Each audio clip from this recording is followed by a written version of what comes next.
नंगौ आं दिनै गोबाव समनिफ्रायनो आङो रावजोंबो दलाव बा रावजोंबो आङो माबायाव गैयामोन खिन्थु रायजो राजाफ्राथ' नुखादों आंखौ जेब्लानाखि दाख्लैनि एमएलए इलेक्सन जादोंमोन बे एमएलए इलेक्सनावबो आङो सासे केन्डिडेट इन्डिपेन्डेन्ट केन्डिडेट हिसाबै आं नुजादोंमोन खिन्थु खाफाल गाज्रि जेननानै थांबाय अब्लाबो दिनै जाय बिथांमोना सोंदों रायजो राजानि खामानि मावनायाव गोबां सम नुदोंमोन होननानै नंगौ आं रायजो राजानि थाखाय गोबां खामानि आं मावनो गोसो आरो आं मावलांबाय थागोन थैजासिमाव आंनि ससियेल वार्कार खामानि मावनाया थाबाय थागोन दिनै आङो बिपिएफ दलाव आं मानि थाखाय फैदों बिनि माखासे खारन दङ आरो जाहोन दं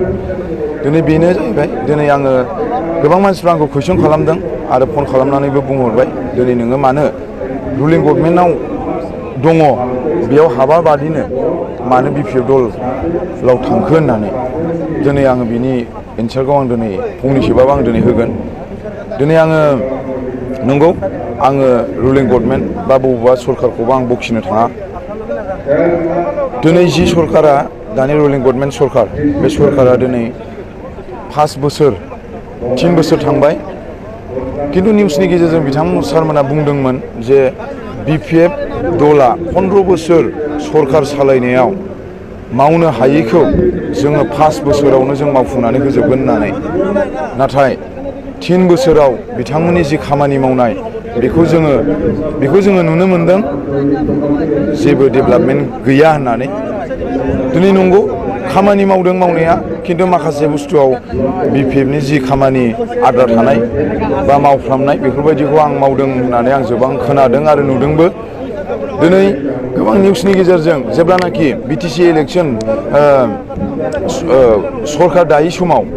बिथांमोना बुंदोंमोन जे गोरिब गुन्द्रानो जोङो न' हाबनानै माबा मोनसे अनसुंथाइ होगोन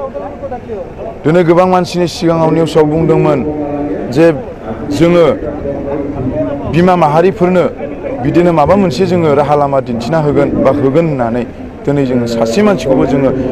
होनायनि जोङो एरियायाव आं दस्रा एरियायाव बुंनो थाङा खिन्थु जोंनि एरियायाव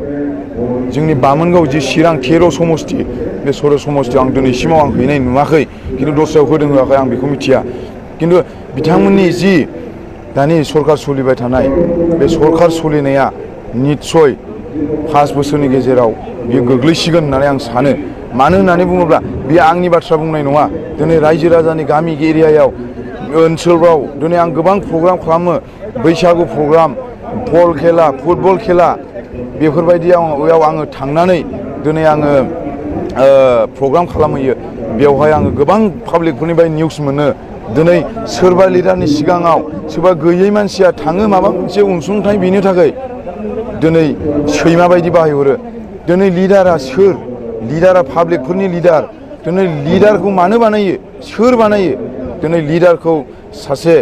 पाब्लिक गैयै मानसियासो दिनै लिडार थिसनहरो दिनै लिडारखौ पाब्लिकआ लिडार होननानै गनायखायो खिन्थु पाब्लिकखौ दिनै लिडारा लिडार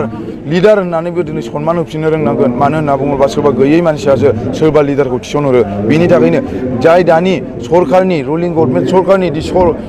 लिडारफोरखौ आं हामजानाय मोनाखै आरो बे सरकारा 5 बोसोरनि उनाव गोग्लैगोन होननानै आं सानो दिनै हाग्रामा सारनि जि खामानि मावनाय 15 बोसोराव दिनै गोबां निउसाव जों नुनो मोनो हाग्रामा सारनि